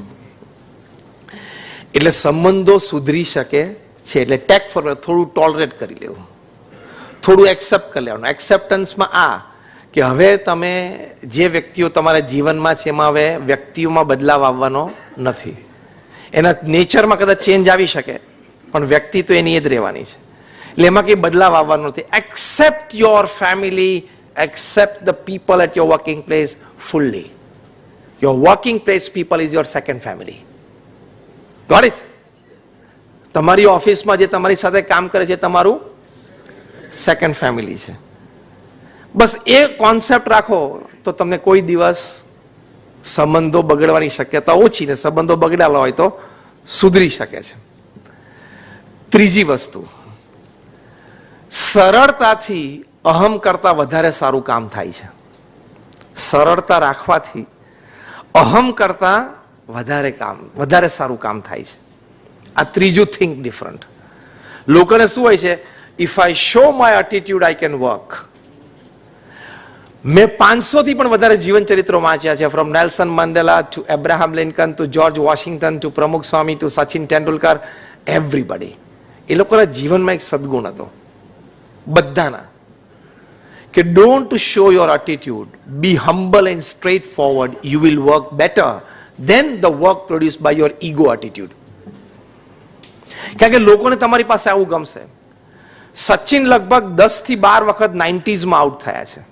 93, 97, 98 ઉપર, 99માં. એમાંથી એનાલિસિસ એવું કહે છે કે 4 થી 5 વખત એમને ખોટો આઉટ આપવામાં આવેલો. એમાં એક વેસ્ટ ઇન્ડિઝના અમ્પાયર હતા, હું નામ નથી આપતો કારણ કે હજી અમ્પાયરિંગ કરે છે. એને સચિન પ્રત્યે ગ્રજ હતો જ. અને સચિન 90sમાં હોય ને એટલે એ રાહ જોતા હોય કે બોલર કોઈક LBW ની અપીલ કરે અથવા કોટ BI ની અપીલ કરે એટલે આંગળી ઊંચી કરી જ દેવાની. એની એક સ્પેશિયલ વિડીયો તૈયાર થઈ છે. એક પણ વખત આંગળી ઊંચી થઈ અમ્પાયરની, સચિન અમ્પાયરની સામે જોયું નથી, આંખથી કીધું નથી કે યુ આર રોંગ. આંગળી ઊંચી જોઈ, મસ્તક નીચે રાખી, ગોળ ફરી અને પેવેલિયન બાજુ ચાલવા જ માંડવાનું. Dignity of the field, dignity of the sport, dignity of the umpire who is the principal decision maker on the field. તો આજે સચિનની ડિગ્નિટી જુદા લેવલની છે ને. આખી દુનિયા પડાપડી કરે છે કે અમારા બ્રાન્ડ એમ્બેસેડર બને છે કે નહીં. અને આ વખતના ઇલેક્શન્સ લોકસભા 2024માં ECI, ઇલેક્શન કમિશન ઓફ ઇન્ડિયાએ એક ચહેરો, એક બ્રાન્ડ એમ્બેસેડર બનાવ્યો અને ધેટ ઇઝ સચિન તેંડુલકર. આ કોઈ સામાન્ય વાત ન કહેવાય. તમે કોઈ કોર્પોરેટના બ્રાન્ડ એમ્બેસેડર મળો ને તમને 10, 12, 15 કરોડ આપી દે વર્ષે ને તમે આમ એની પ્રોડક્ટ લઈને ઉભા રહી જાય જુદું. અને વર્લ્ડ્સ લાર્જેસ્ટ ડેમોક્રેસી એનું ઇલેક્શન કમિશન તમને બ્રાન્ડ એમ્બેસેડર બનાવે, એ તમારી આખી લાઈફની ક્રેડિટ જોતા હોય, ખબર છે એ સામે. બાકી બધા પ્રોડક્ટ લઈને ઉભા રહેવામાં આટલું જ જોવાતું હોય. એક ફેસ વેલ્યુ, બે રીતે, physical face value and society face value. Physical એટલે સારો હેન્ડસમ દેખાવો જોઈએ, અને સોસાયટી એટલે પ્રચલિત હોવો જોઈએ. આમાં આ બ્રાન્ડ એમ્બેસેડરમાં આ બે ના ચાલે. એમાં different kind of a face value, creditable face value. એટલે સરળતા અને સહજતાથી જીવનમાં વધારે સારા કામ થાય છે. પ્રમુખ સ્વામી મહારાજે દિલ્હીમાં અક્ષરધામ બનાવ્યું યમુના નદીના કિનારે 110 એકર ઉપર. ગિનિસ બુક ઓફ વર્લ્ડ રેકોર્ડ્સમાં તે લખાણું છે, it is the largest conventional Hindu મંદિર ઓફ ધ વર્લ્ડ. હવે રોબિન્સવિલ જે અમે અક્ષરધામ ત્યાં બનાવ્યું અમેરિકામાં, એનું નામ આવી જશે એની જગ્યાએ. એ બન્યું પછી ડોક્ટર સુબ્રમણ્યમ, જેને પ્રમુખ સ્વામી મહારાજનું બાયપાસ ઓપરેશન કર્યું, એમને પ્રમુખ સ્વામી મહારાજને પૂછ્યું, ના what is your next project? કારણ કે આ સ્કેલ, આ સાઇઝ, આજે 2005માં આજથી 20 વર્ષ પહેલા દિલ્હીમાં 110 એકર ઉપર પ્રોજેક્ટ કરવો એટલે શું? આજથી આ વાક્યથી ઘણું સમજી શકો છો ને. આજથી 20 વર્ષ પહેલા દિલ્હીમાં 110 એકરનો પ્રોજેક્ટ, અગેન પેલો વર્ડ તો લાગુ પડે છે, નોન રેસિડેન્શિયલ, નોન કોમર્શિયલ, અને પાછું પથ્થરનું બાંધકામ, આરસીસી નું નહીં, અને 5 વર્ષમાં પ્રોજેક્ટ પૂરો કરવાનો, અને દુનિયામાં બેંગ વાગે એવો પ્રોજેક્ટ કરવાનો. અને એ પ્રમુખ સ્વામી મહારાજે 2000ની સાલમાં સ્ટાર્ટ કર્યો ત્યારે એમની ઉંમર 80 વર્ષની હતી. 2005માં પૂરો કર્યો ત્યારે એમની ઉંમર 85 વર્ષની હતી. At the age of 80 he started this project. At the age of 85 completed. એમને ડોક્ટર સુબ્રમણ્યમ પૂછ્યું કે which is your next project? Normally બીજા હોય તો તમે જો આ બધા સ્ટાર્સ હોય છે ને, સ્પોર્ટ્સ સ્ટાર્સ હોય ને, તમે કહો કે C actually like you know I was like trying to do the you know, કેવું અમારું શું બોલે, કઈ વાત શું કહેવા માંગે છે ને એ સ્ટાઇલ તમે જુઓ ને. પ્રમુખ સ્વામી મહારાજે નમ્રતાથી ને સરળતાથી કીધું કે અમારે તો ભગવાનની ભક્તિ કરવાની અને સમાજની સેવા કરવાની, અક્ષરધામ તો વચ્ચે એમનેમ થઈ જાય છે. શું વર્ડ્સ હતા! અમારે તો ભગવાન પ્રત્યેની શ્રદ્ધા ભક્તિ કરવાની અને સમાજની સેવા કરવાની, અક્ષરધામ તો વચ્ચે એમનેમ થઈ જાય છે. દિલ્હીમાં 110 એકરના પ્રોજેક્ટ વિશે કોઈ બોલી શકે પૃથ્વી ઉપર કે એમનેમ થઈ જાય છે? કેટલી સરળતા હશે, સાહજિકતા હશે. તો સરળતા અને સાહજિકતાથી વધારે સારું કામ પ્રોફેશનમાં પણ થાય છે અને ઘરમાં પણ થાય છે. સરળતા અને સાહજિકતા. ઘણા બધા મુદ્દા એવા છે કે જ્યારે અત્યારે ભારતમાં બે મોટી કોન્સ્ટિટ્યુશનલ બોડીઝ વચ્ચે મોટું ઘર્ષણ ઊભું થઈ શકે છે, પણ because of one person A friction નથી ઊભું થતું. તમે આ બે વાક્યમાં ઘણું સમજી જજો. એ સરળતા અને સાહજિકતા કહેવાય વ્યક્તિની, બાકી ઘણું મોટું થઈ શકે. તો આ ત્રીજી વાત છે, think different. We are just about to end in another 5 minutes. ચોથું થિંક ડિફરન્ટ છે, હું ધારું તો સેવા કરી શકું. દરેકે આ સંકલ્પ કરવાનો છે. કોઈ નાની મોટી સંસ્થા સાથે જોડાઈને અથવા વ્યક્તિગત રીતે ક્યાંક સમાજને પાછું આપવું. અહીંયા આપણે બધા બેઠેલા છીએ, ભગવાને આપણને સામાન્ય મનુષ્ય કરતા કંઈક વધારે આપ્યું છે. યસ ઓર નો? સામાન્ય વ્યક્તિ કરતા કંઈક તો વધારે આપ્યું છે. એ જે વધારે આપ્યું છે ને, એમાંથી 5-10% આપણે સમાજને પાછું આપવાનું છે. અને ઇફ યુ ડોન્ટ ગીવ, ભગવાનને એમ થાય કે મેં તારી પર વિશ્વાસ રાખ્યો, તને સામાન્ય માણસ કરતા થોડું વધારે આપ્યું, અને તે કશું સમાજને ના આપ્યું પાછું, યુ આર અ ફેલિયર. તમારી પાસે છે બધું નથી આપી દેવાનું. તમારા કમ્ફર્ટથી પછી જે એક્સ્ટ્રા છે એમાંથી પણ પાછું 5% એ આપવું જ જોઈએ, જ્યાં પણ શ્રદ્ધા હોય. પણ if you don't give back to the society, તો think different is I can if I decide to give back to the society. હું ધારું તો સમાજને પાછું આપી શકું. અને કેવી શ્રદ્ધાથી, બહુ જ સરસ પ્રસંગ જે મને ખૂબ સ્પર્શી ગયો છે કોરોના કાળનો. ઘણા બધા લોકોએ, સંસ્થાઓએ ખૂબ સારી સેવા કરી છે. જ્યારે પ્રથમ લોકડાઉન આપણે માનનીય મુખ્યમંત્રીશ્રીએ, અરે પ્રધાનમંત્રીશ્રીએ જાહેર કર્યું, દેટ વોઝ 2020 એપ્રિલ, ત્યારે તામિલનાડુમાંથી બધા માઇગ્રન્ટ વર્કર્સ પાછા જતા હતા. યુપી, ઓરિસ્સા, બિહાર બધા પાછા જતા હતા, going back to their natives. Madurai highway પછી પસાર થતા હતા, ત્યાં એક હેર કટિંગ સલૂન હતું. એ hair cutting saloon C Mohan એના માલિક, એની નાની 13 વર્ષની દીકરી, એનું નામ સી નેથરા, એને જોયું કે આ બધા માઇગ્રન્ટ્સ ઘણા બિચારા પાસે પગમાં સ્લીપર નથી, એકાદ ટિફિન હાથમાં હોય, જેટલી ઘર વખરી લઈ શકે એટલી પોટલા ઉપર હસબન્ડ વાઈફે ઉચકી હોય, બીજા 1-2 સંતાનોને ઉચક્યા હોય. આમ પેથેટિક સિચ્યુએશન. આ છોકરી ભણવામાં બહુ જ હોશિયાર. એના ફાધરનો સંકલ્પ હતો કે આપણે એને પબ્લિક સર્વિસીસમાં મોકલવી છે, એટલે યુપીએસસી, અને બ્રિલિયન્ટ, 98-99% સ્કોરિંગ. એના ફાધરે એન્સેસ્ટ્રલ પ્રોપર્ટી થોડી ગામમાં વેચી, થોડા પૈસા ભેગા કરીને 5 લાખ રૂપિયાની એફડી બનાવેલી કે આ દીકરીને ભણાવી છે.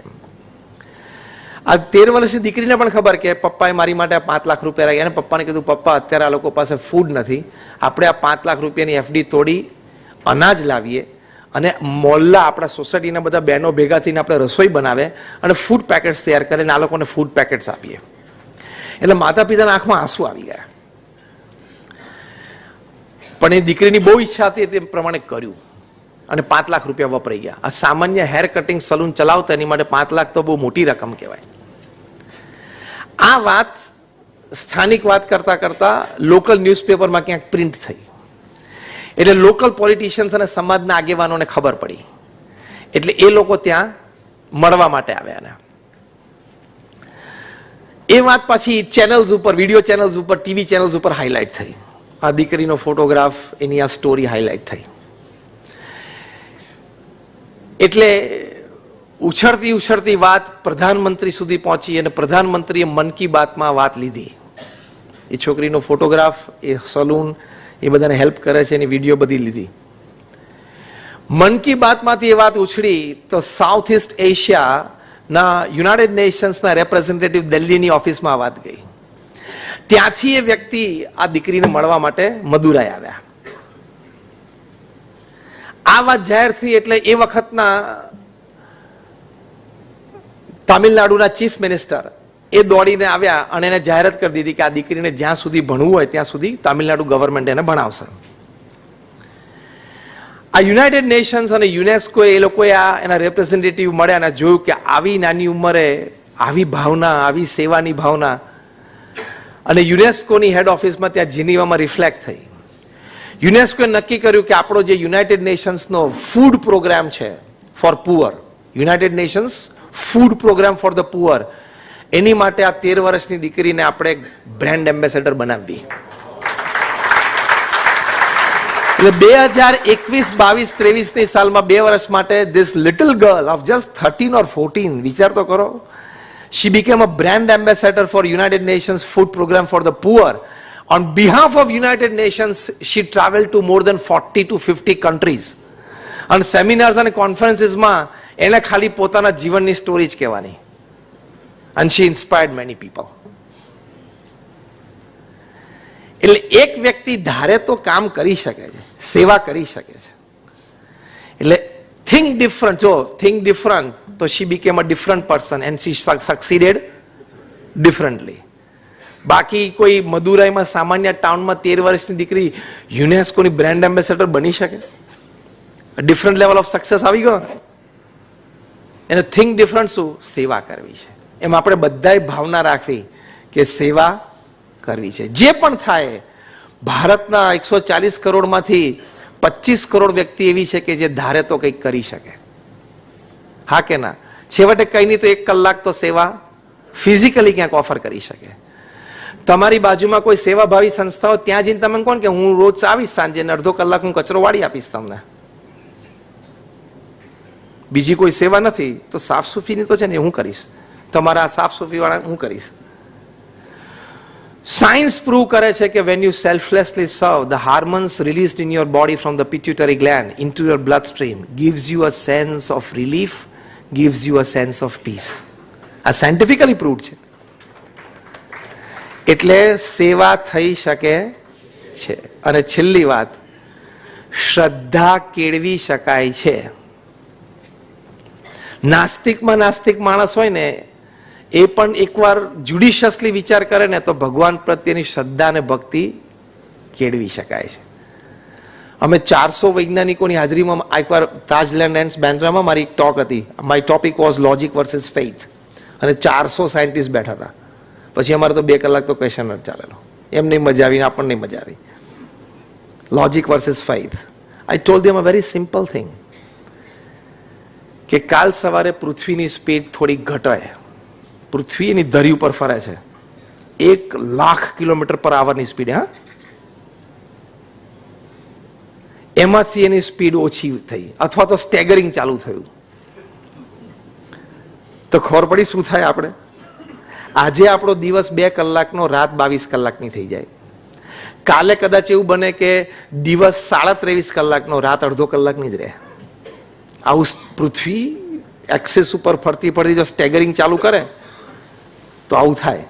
અને સ્ટેગરિંગ ચાલુ કરે તો મેં કીધું તમારા નાસાના બધા વૈજ્ઞાનિકો ભેગા થાય, યુરોપિયન સ્પેસ એજન્સીના ભેગા થાય, ઈસરોના ભેગા થાય, બધે એક પાના પકડશે કે પાસે સરખું કરવા માટે આની સ્પીડ. We are helpless. તો મિલિયન્સ એન્ડ મિલિયન્સ ઓફ યર્સથી પૃથ્વી એક જ સ્પીડ ઉપર પોતાની ધરી ઉપર ફરે છે. somebody is managing the show. બાકી શક્ય નથી. પૃથ્વી ઉપર ગુરુત્વાકર્ષણ છે, આપણને બધાને પકડી રાખે છે. 2 માણસ પૃથ્વી ઉપર હતા ત્યારે પણ શાંતિથી ચાલી શકતા હતા. 7 અબજ પણ 8 અબજ ચાલી શકે છે. અને કાલ સવારે 15 અબજની વસ્તી થશે તોય બધા ચાલી શકશે. કોઈ એમ નથી કહેતું ઘાટકો ઉપર વેસ્ટમાં આપણે ચાલતા હોઈએ ને તો ત્યાં ગ્રેવિટેશન થોડું વધારે છે ને તો અડધો ફૂટ અંદર જતા રહેવાય છે. ઘાટકો પર ઈસ્ટમાં જઈએ ને તો ત્યાં ગ્રેવિટેશન ફોર્સ થોડો ઓછો અનુભવાય છે, થોડા અડધો ફૂટ ઉપર ઉડીએ છે. એવો અનુભવ થાય છે. From Amazon to Oakland gravitation force એક સરખો છે. એટલે મેં આ 400 વૈજ્ઞાનિકોને પૂછ્યું કે તમારામાંથી જે નાસ્તિક હોય ને એને છાતી ઉપર હું ફાયર કરું છું, લોજિકલી અને સાયન્ટિફિકલી.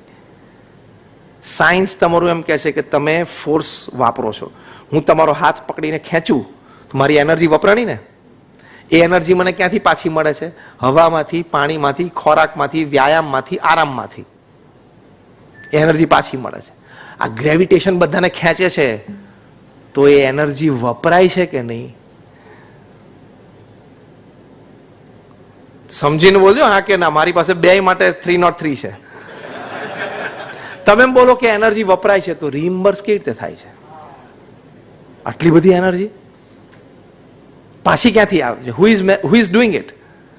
અને તમે એમ કહો ના ના એનર્જી નથી વપરાતી કારણ કે સાતત્ય તો રોજ હોય છે ગ્રેવિટેશનનું, નથી વપરાતી એમ બોલો તો આખું સાયન્સ ખોટું પડી જાય. When you are pulling you are using energy. 400 વૈજ્ઞાનિકો જેમ અત્યારે તમે બધા ચૂપ બેઠા છો ને એમ ચૂપ બેઠા હતા. Nobody has the answer to this. That means somebody is managing the show. એટલે આપણે 2 પ્રગતિ જીવનમાં થઈને 2 સફળતા મળે એટલે આમ કોલર ઊંચા નહીં કરવાના. તારા જેવા પૃથ્વી ઉપર રોજ 1.5 લાખ પૃથ્વી પરથી જતા રહે છે. એટલે દર 2 સેકન્ડે 3. કાલ ભગવાનની ઈચ્છા હોય કાલનું ફૂલ ફોકસ ઘાટકો પર મૂકી દે કે આજનું આખું પિકઅપ ઘાટકો પર માંથી રાખવું છે તો એટલે અહમ કાઢી નાખે ને માણસ તો શ્રદ્ધા જાગે છે. આ તો મેં તમને ખાલી અર્થ મુવમેન્ટ અને ગ્રેવિટેશનની વાત કરી. આવી હજારો વાતો છે which science has no answers. See, I am a man of science. મેં એન્જિનિયરિંગ કર્યું છે. I am a man of science and a man of religion both. And I will talk logic and faith both. Science પાસે આના જવાબો જ નથી અને આવશે પણ નહીં. તો શ્રદ્ધા આવા વિચારોથી કેળવી શકાય છે. એ થિંક ડિફરન્ટ. અને તમે કેવી રીતે એમાં બી ડિફરન્ટ બનો? તમે જ્યારે શ્રદ્ધાળુ બનો ને ત્યારે તમને છે ને જિંદગીમાં કોઈ દિવસ સ્ટ્રેસ અને ડિપ્રેશન ના આવે એ રૂપી સક્સેસ મળે. એ પણ એક મોટો સક્સેસ છે લાઈફમાં કે જીવનમાં ક્યારે સ્ટ્રેસ અને ડિપ્રેશન નહીં. કેમ? શ્રદ્ધા રાખો એટલે બધું ભગવાન કરે છે. મારે આખા દિવસમાં મારો પુરુષાર્થ, મારું એકેડેમિક્સ, એક્સપિરિયન્સ, ટેલેન્ટ મૂકીને કામ કરવાનો પ્રયત્ન કરવાનો, પરિણામ સાંજ પડે ભગવાન નક્કી કરે છે. કર્મણ્યવાધિકાર હસ્તે મા ફલેષુ કદાચના. ભગવાન કૃષ્ણે અર્જુનને કીધું તું તારું કર્મ કર, પરિણામ હું નક્કી કરીશ. અને આપણને બધાને આ વાતની ખબર છે ને લોજિકલી કે પરિણામ ભગવાન નક્કી કરે છે. તમને બધાને અનુભવ હશે કે કોક વખત ખૂબ સારું પ્લાનિંગ કર્યું છતાં ધાર્યું રિઝલ્ટ ના મળ્યું, અને વાઇસે વર્સા કોક વખત પ્લાનિંગ ઓછું થયું પણ રિઝલ્ટ ધાર્યા બારનું મળ્યું. હા કે ના? તો આની પર વિચાર કર્યો છે કે હું જ હતો, હું જ પ્લાનિંગ કરનારો હતો, પણ રિઝલ્ટમાં કેમ ફેરફાર આવે છે? That means somebody else is deciding the final outcome. આવી શ્રદ્ધા જાગે ને એટલે ડિપ્રેશન સ્ટ્રેસ ના આવે, અને લાઈફમાં ડિપ્રેશન સ્ટ્રેસ ના આવે is a big successful life. હા, સક્સીડ ડિફરન્ટલી, કે no stress and no depression in life. Pramukh Swami મહારાજને નટુભાઈ પટેલ એન્જિનિયરિંગ એલિકોન એન્જિનિયરિંગ કંપનીના જનરલ મેનેજરે પૂછ્યું, સ્વામી મેં તમને બધી જ ક્રિયામાં જોયા છે, morning puja, you attending administrative meetings, telephone calls, meeting the people, પણ મેં તમારા ચહેરા ઉપર ક્યારેય થાક, ડિપ્રેશન કે સ્ટ્રેસ નથી જોયા. એનું કારણ શું? પ્રમુખ સ્વામી મહારાજે કહ્યું કે રોજ સવારે અમારે જે કામ કરવાનું હોય છે, ભગવાનને પ્રાર્થના કરીને ચાલુ કરીએ છીએ, અમારી આવડત, બુદ્ધિ, શક્તિ, હોશિયારી, અનુભવ પ્રમાણે કામ કરવાનો પ્રયત્ન કરીએ છીએ. સાંજ પડે ભગવાનને પ્રાર્થના કરીએ છીએ કે મેં મારી બુદ્ધિ શક્તિ પ્રમાણે કર્યું, હવે પરિણામ તારે જે આપવું એ આપી દેજો. This is a different level of success. આપણને સ્ટ્રેસ ક્યાં આવે છે? Why is this not happening? God did not sign an MOU with you. ભગવાને તને પૃથ્વી ઉપર મોકલ્યો ત્યારે તારી સાથે MOU સાઇન કરેલો કે જા બેટા પૃથ્વી ઉપર જાય બધું ગુડી ગુડી થશે? God did not sign an MOU with you. એટલે acceptance of his will is a different level of success. કારણ કે તમને પછી સ્ટ્રેસ અને ટેન્શન જ નહીં. અર્જુનને ધેટ મોમેન્ટ સ્ટ્રેસ અને ડિપ્રેશન જતા રહ્યા. બાકીને સખત સ્ટ્રેસ હતો અર્જુનને કે હું મારા વડીલોને ના મારી શકું, આ બધા મારા ગુરુજનો છે, એની સામે યુદ્ધ કેવી રીતે કરી શકું? કૃષ્ણે કીધું કે અત્યારે હું કહું એમ કર. ફોરગેટ યોર સેલ્ફ, મન મના ભવા, keep your mind engrossed in me. અત્યારે હું કહું એમ કરી નાખ. અત્યારે તું યોદ્ધા છું, તું યુદ્ધ મેદાન ઉપર છું. એ ફેથ એને રાખ્યો તો એને સ્ટ્રેસ જતો રહ્યો. ન તો અત્યારે મોડર્ન ડે સ્ટ્રેસ મેનેજર્સ હોય છે ને બધા ડોક્ટર્સ, એ તમને સ્ટ્રેસ મેનેજ કેવી રીતે ખરા? Paint your office green, go on a beach for a walk. ભગવાન કૃષ્ણે આ બધા સ્ટ્રેસ મેનેજમેન્ટના પ્રિન્સિપલ્સ એપ્લાય કરેલા કુરુક્ષેત્ર ઉપર. બીચ જ ક્યાં હતો? કુરુક્ષેત્ર ઉપર રથ લઈ જાય. અને ચેરિયટ ને ક્યાં ગ્રીન પેઇન્ટ કરવા જાય? કૃષ્ણએ ખાલી વિચારોની તાકાત આપી. થિંક ડિફરન્ટ, વિચારોની તાકાત આપી. Every person sitting here and the 8 billion population has the power to think different, to drive away stress and depression in life. ભગવાને કીધું કર્મણ્ય વાધિકાર હસ્તે મા ફલેષુ કદા. તું તારું કામ કર, પરિણામ હું નક્કી કરીશ, પરિણામની ચિંતા ના કરીશ, અપેક્ષા ના રાખીશ, અને હું જે પરિણામ આપું એ સંતોષથી સ્વીકારીને આનંદ કર. કોઈ સ્ટ્રેસ નહીં. વિચારોની તાકાતમાં સ્ટ્રેસ બસ્ટ કરવાની જબરજસ્ત તાકાત છે. એટલે ટૂંકમાં આપણે 5 મુદ્દા સમજ્યા થિંક ડિફરન્ટમાં. પહેલો મુદ્દો, મારામાં સુધારો જરૂરી છે અને શક્ય છે. બરોબર? બીજો મુદ્દો, સંબંધો સુધરી શકે છે. ત્રીજો મુદ્દો, સરળતાથી અને સહજતાથી અહમ કરતા વધારે સારા કામ થાય છે. ચોથો મુદ્દો, સેવા થઈ શકે છે. અને 5મો મુદ્દો, શ્રદ્ધા કેળવી શકાય છે. Thank you very much. જય સ્વામિનારાયણ.